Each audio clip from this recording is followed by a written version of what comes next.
What's going on, everybody? It's your man Spective here, back at it with a brand new video.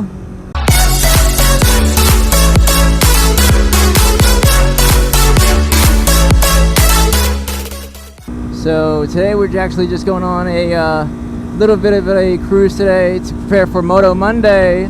And if this is your first time watching one of my videos, go ahead and hit that subscribe button below. And also hit that bell so that way you get notified whenever I upload a brand new video. That guy is a nice jixer. I just signal for him to come up next to me if he wants to.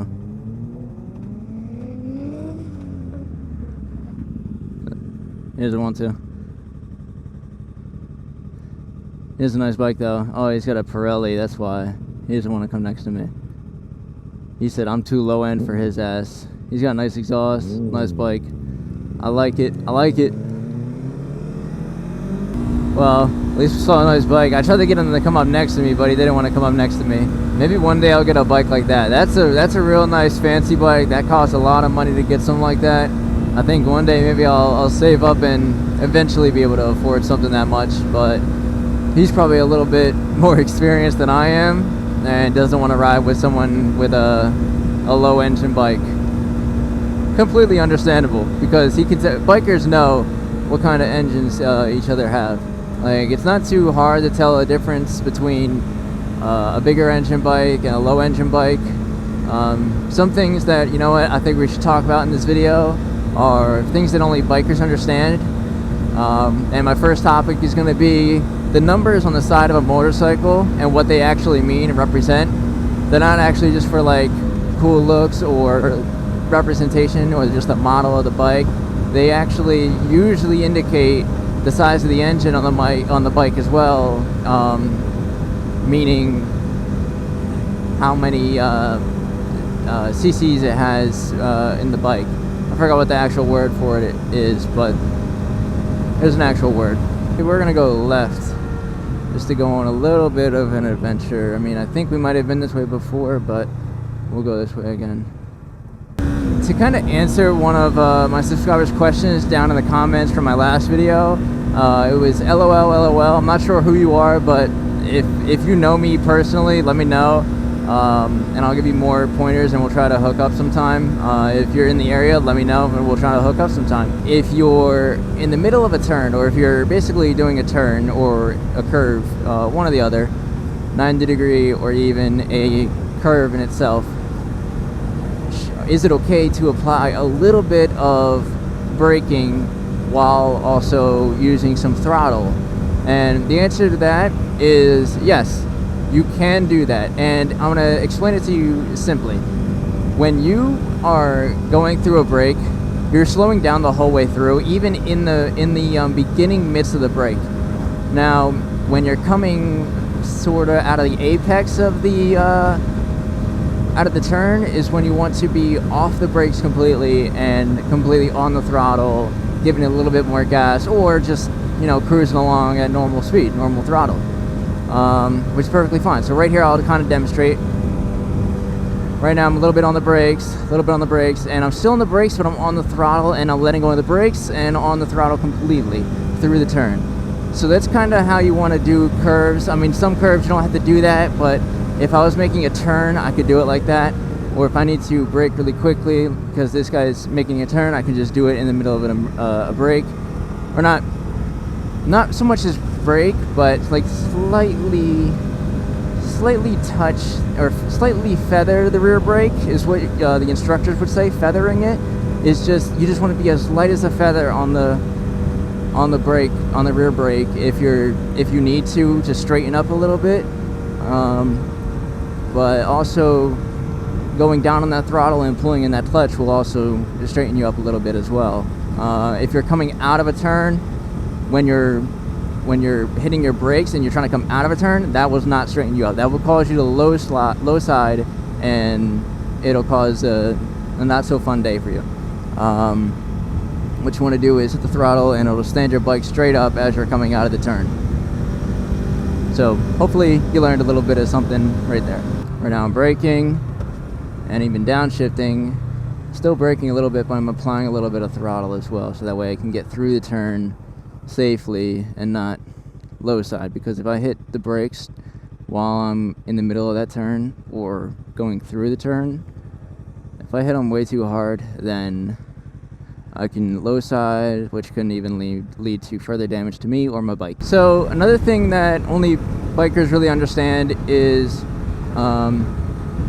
basically when a car does something illegal or right in front of them, and we freak out, or we get mad at you and like bust your mirror, that's only things that bikers can understand. A car driver does not understand that, because a car driver has a safety of, you know, the cage around them and airbags and all that.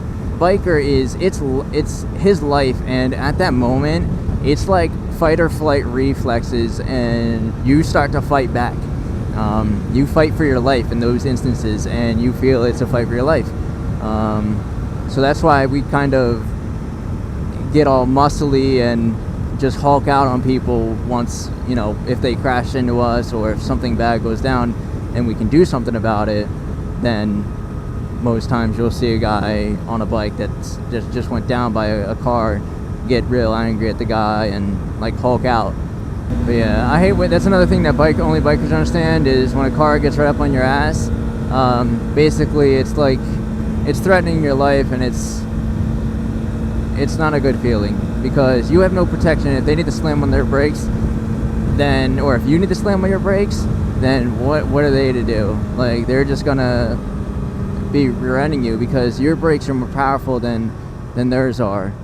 So they need to be more cautious of you, especially when they're behind you. Another thing that only bikers understand is when those like those speed sensors, or not those speed sensors, basically the traffic sensors on the lights don't pick you up, or don't register the magnets on your vehicle. And when those don't pick you up, it can be like you're waiting there for like 5 minutes just trying to get a light to change your color.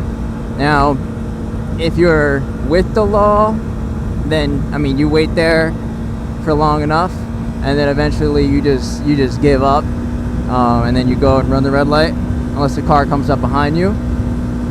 But if you just don't give a fuck, and you're like, alright, I already know this light's not going to change, which I've learned eventually over my time that the light isn't going to change for my bike, because for one thing, I don't think it's got enough magnets or whatever the specifications it needs on the bike are.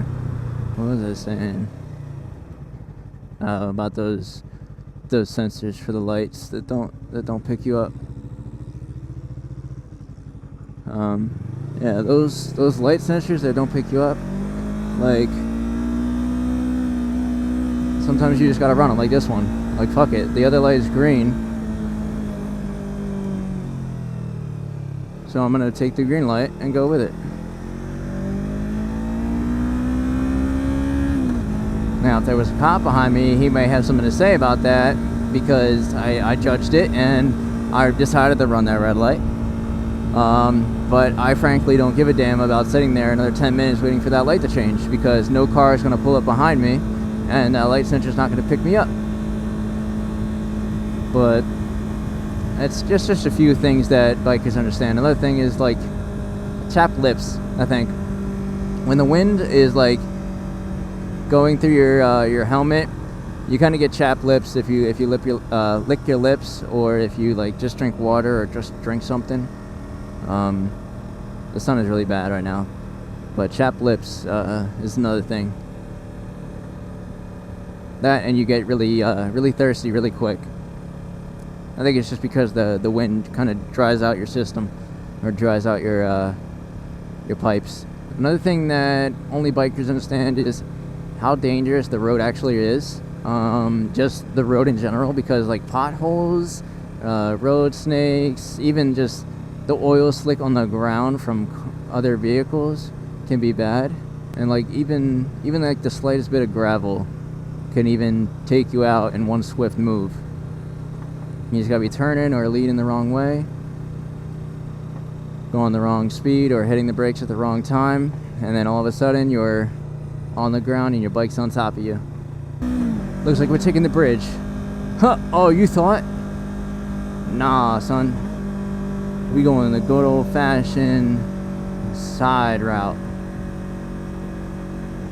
You know what? We're gonna take this first exit instead of the second one. This first one's more pleasant than the second one, and I think we get to do it faster. Yeah, we do. Yeah, we do. Boom, just like that. Bark, bark, bark, bark, bark, bark, bark, bark. So anyway, y'all, if you enjoyed the video, be sure to hit that like below, and if you haven't already, go ahead and subscribe to my channel. Also, hit that bell to get notified whenever I upload a brand new video. Until next time, ride safe and stay classy.